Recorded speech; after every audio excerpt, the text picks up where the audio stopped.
कर्पूरी ठाकुर जी के जन्म शताब्दी के अवसर पर मुझको कहना है। सर्वप्रथम मैं सरकार को साधुवाद देता हूं, धन्यवाद देता हूं कि उन्होंने स्वर्गीय कर्पूरी ठाकुर जी को मरणोपरांत भारत रत्न दिया।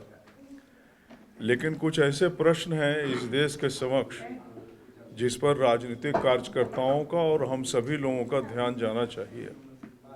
अभी 22 तारीख को रामलला की प्राण प्रतिष्ठा हुई। 26 जनवरी को हमारा गणतंत्र दिवस है, संविधान लागू हुआ और 30 जनवरी को महात्मा गांधी की शहादत हुई। 22 जनवरी के शोर में 26 जनवरी जो संविधान दिवस है, जो संविधान पर खतरा है, हमको उसका मुकाबला करना चाहिए। और हम जानते हैं कि विचार से ही विचार का काट हो सकता है।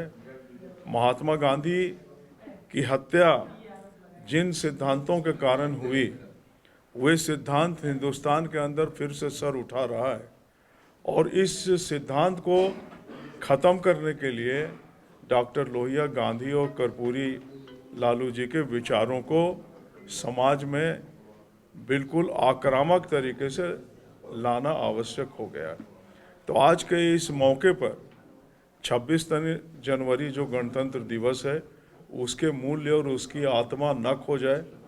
30 जनवरी महात्मा गांधी की जो शहादत हुई और जिसने हत्या की, उन हत्यारों की जो विचारधारा है वो फिर समाज में न बढ़े, जिससे हमारा देश 47 की ओर न बढ़े, फिर से विभाजन नहीं हो।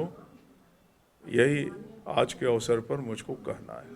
गौतम जी, तो आपको क्या लगता है कि वर्षों वर्षों की ये मांग सिर्फ इसलिए पूरी की गई है कि इसी बहाव में मैं इसके विश्लेषण में नहीं जाता।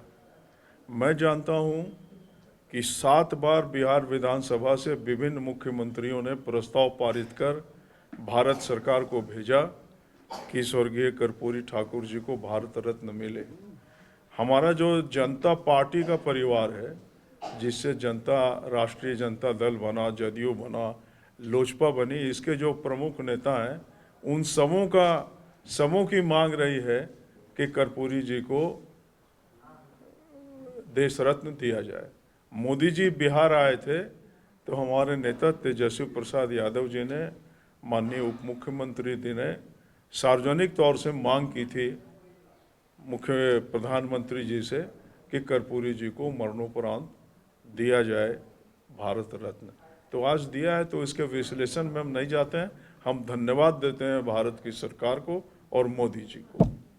इसका विश्लेषण आते समय में जनता करेगी। लेकिन एक सवाल है कि आप कह रहे हैं कि जिस विचारधारा के खिलाफ वो खड़े हुए कर्पूरी जी, जिसके खिलाफ महात्मा गांधी की हत्या हो गई, वो विचारधारा के खिलाफ आप लोग एकजुट हुए थे लड़ने के लिए। महात्मा गांधी की जो विचारधारा थी, 1974 के आंदोलन के प्रारंभ से कर्पूरी जी के साथ में जो हुआ, उनके मरने के समय तक मैं उनके साथ रहा एक कार्यकर्ता की हैसियत से।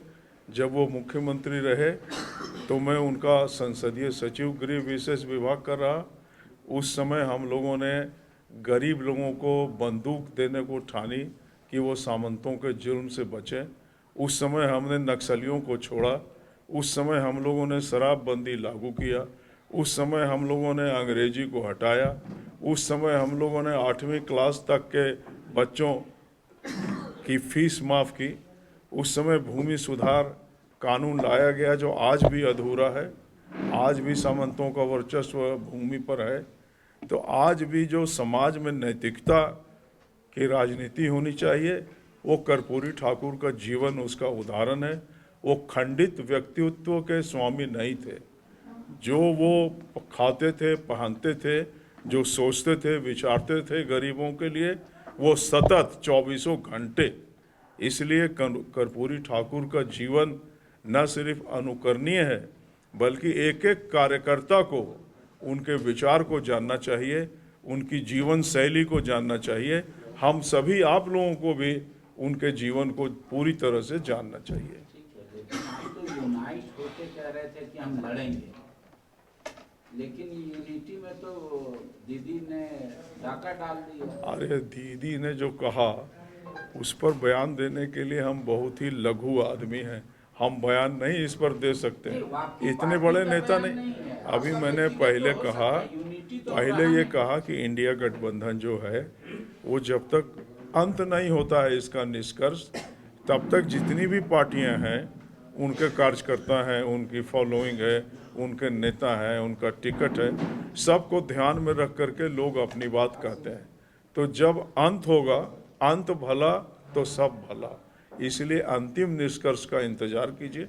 अभी टिप्पणी हमको देने से कोई लाभ नहीं है, ना उसके हम पात्र हैं।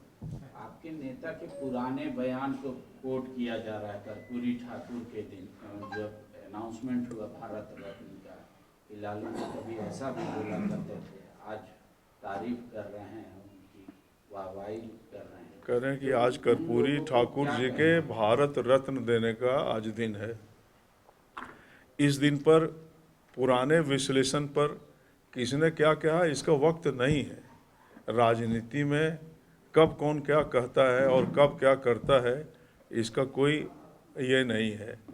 विचार बदलते हैं, कार्यशैली बदलती है, लोग प्रभावित होते हैं। तो उसी तरह से कर्पूरी ठाकुर के जीवन में आप तो जानते नहीं, जब कर्पूरी ठाकुर ने आरक्षण लागू किया तो सवर्ण गाते थे कर्पूरी ठाकुर, माने ये आरक्षण कहाँ से आई, कर्पूरिया की माई भी आई, ये सार्वजनिक नारा लगता था।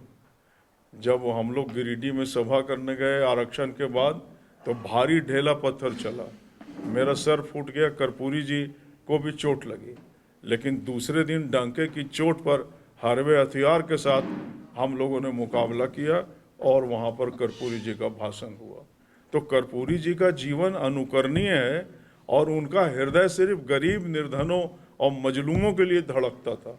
वो उन्हीं की तरह रहते थे, वैसा ही खाते थे, वैसा ही पीते थे। उनके पत्नी मरी तो मेरा सौभाग्य कि मैं उनके घर में उन्होंने भेजा, कहीं जगह नहीं था कि हम लोग श्राद्ध कर्म कर सके, तो पितौंजिया रेलवे स्टेशन के प्लेटफॉर्म पर उनका श्राद्ध कर्म हुआ। ऐसे नेता थे वो। उनकी गाड़ी में एक साथ 8, 9, 10 आदमी बैठते थे। आज के नेता हम कैसे हैं और राजनीति कैसे बदली, तो कर्पूरी ठाकुर का जीवन तो एक अनुकरणीय जीवन था। TheFollowUp.in. Like, share, and subscribe.